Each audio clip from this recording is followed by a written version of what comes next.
صرف یوه شپه کې هر حاجت پوره کړئ.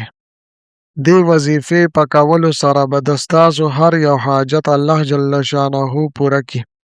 دا وظیفه تاسو د شپې نه هم کولی شئ او د ورځې نه هم کولی شئ.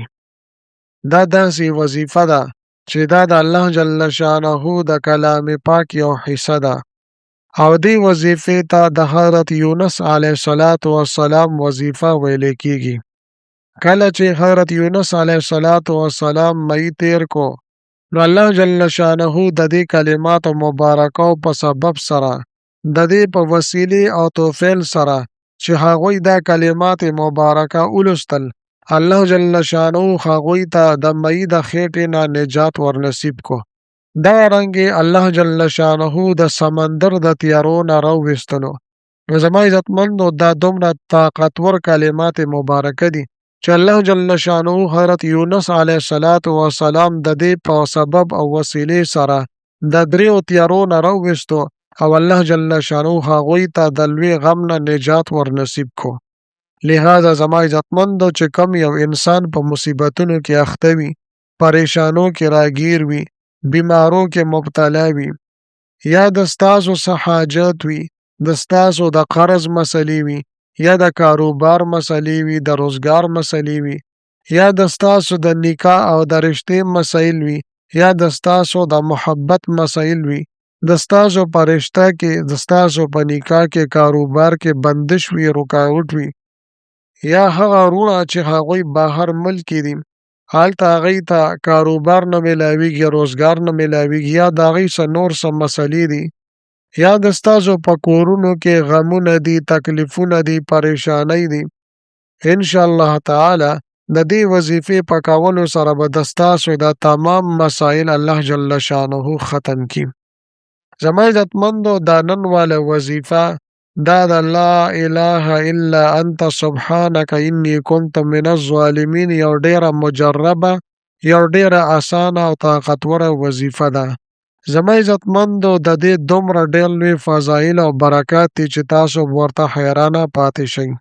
چې کم یو انسان دا غواړي چې الله جل شانه دې زما تمامې پریشانۍ، تمام غمونه، تکلیفونه ختم کړي او ما ته په هر خواهش کې خپل مقصد کې الله جل شانه کامیابی عطا فرمای کړي، نو زما عزتمندو دا وظیفه تاسو صرف یوه شپه وکئ.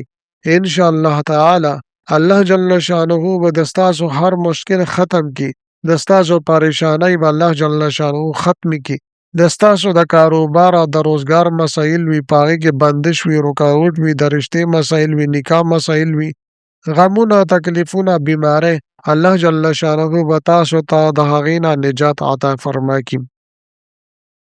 خو د بعضې وروڼو او خویندو په ذهن کې دا خبره راځي چې مونږه خو ډېرو زیاتې وظیفې وکړې، لوی لوی وظیفې مو وکړې، ډېرې ورځې په مخه مو وظیفې وکړې، ګڼې وظیفې مو وکړې، خو زمونږ لا تر اوسه پورې حاجتونه پوره نه شوه، زمونږ دعاګانې قبولې نه شوې، مونږ ته د پریشانو نه او د مصیبتونو نه، د فقر و فاقې نه تر اوسه پورې نجات میلاو نه شو، زمونږ د رزق مسلې لا تر اوسه پورې حل نه شوې، او دی اوس مونږ ته دا وایي چې دا وظیفه تاسو یوه شپه وکئ نو د ستاسو تمام حاجتونه به الله جل شانه پوره کړي. نو زما عزتمندو دا خبره ما وکړه، د یوې شپې خبره ما وکړه، خو دا یوه شپه د هغه چا دپاره ده چې د چا یقین کامل وي، د الله جل شانه په ذات باندې کامله بروسه ساتي او دغه په زړه کې اخلاص وي، د ګناهونو ځان پاک ساتي، دغه رنګې د ګناهونو توبه وباسي، نو الله جل شانه د داسې انسان یوه شپه کې به انشاءالله تعالی دا وظیفه قبله تمام حاجتونه به الله جل شانه پوره کوي. زما عزتمندو خفه کیږئ مه، زمونږ حاجتونه ځکه نه پوره کیږي چې مونږ د الله جل شانه په ذات باندې بدګماني کوو، زمونږ یقین صحیح نه دی، زمونږ بروسه او اعتماد نشته د الله جل شانه په ذات باندې. نو چې کله زمونږ دا شکوک او شبهات پیدا شي چې آیا زما دا وظیفه به کار وکړي او که به ونه کړي، آیا زما دا حاجت به پوره شي او که نه، نو زما عزتمندو که چېرې مونږ په خپله په دې باندې دا ټاپه ولګوله چې آیا زما دا کار به وشي او که به ونه شي، نو بیا تاسو دا وظیفه مه کوئ، ستاسو یقین کمزوری دی. الله جل شانه د هغه چا دعاګانې قبلوي.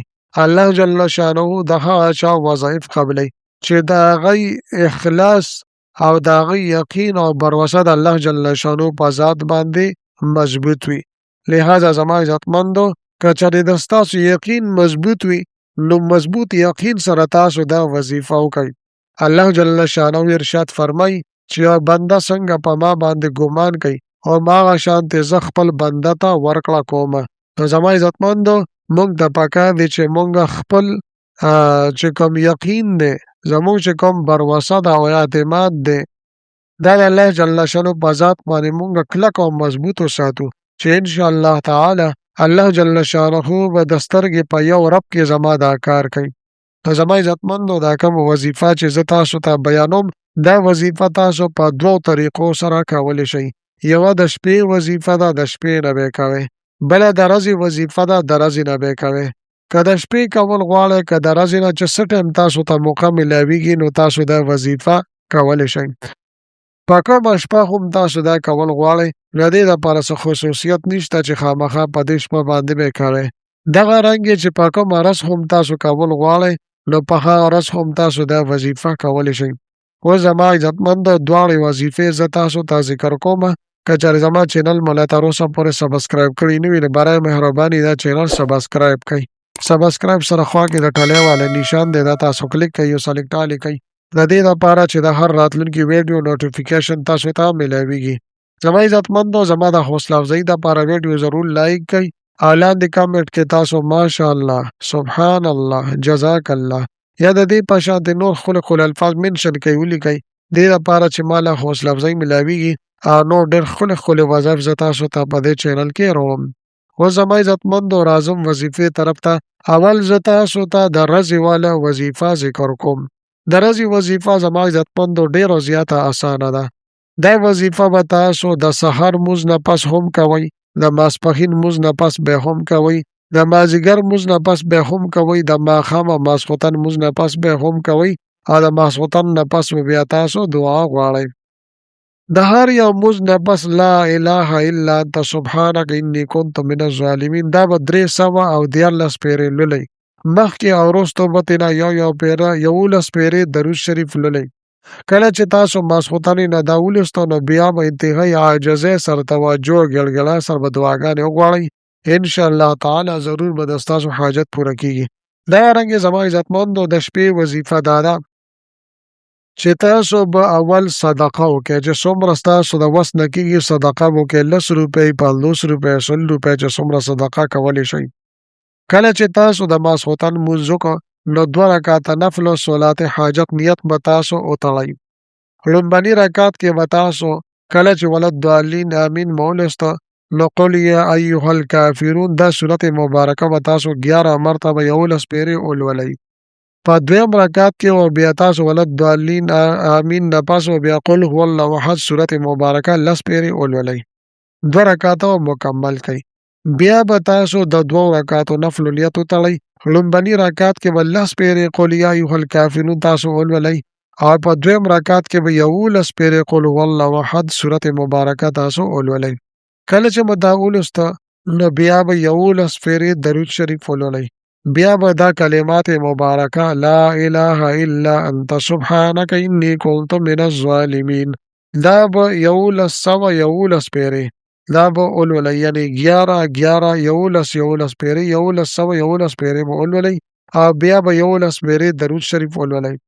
بیا به 11 مرتبه 11 پیرې یا ارحم الراحمین یا ارحم الراحمین دا به تاسو ولولئ او بیا به په اخلاص سره دعا دپاره لاس پورته کړئ. ستاسو څه مسله هم وي څه د الله جل شانه نه غوښتل غواړئ نو د زړه نه به تاسو دعا وغواړئ.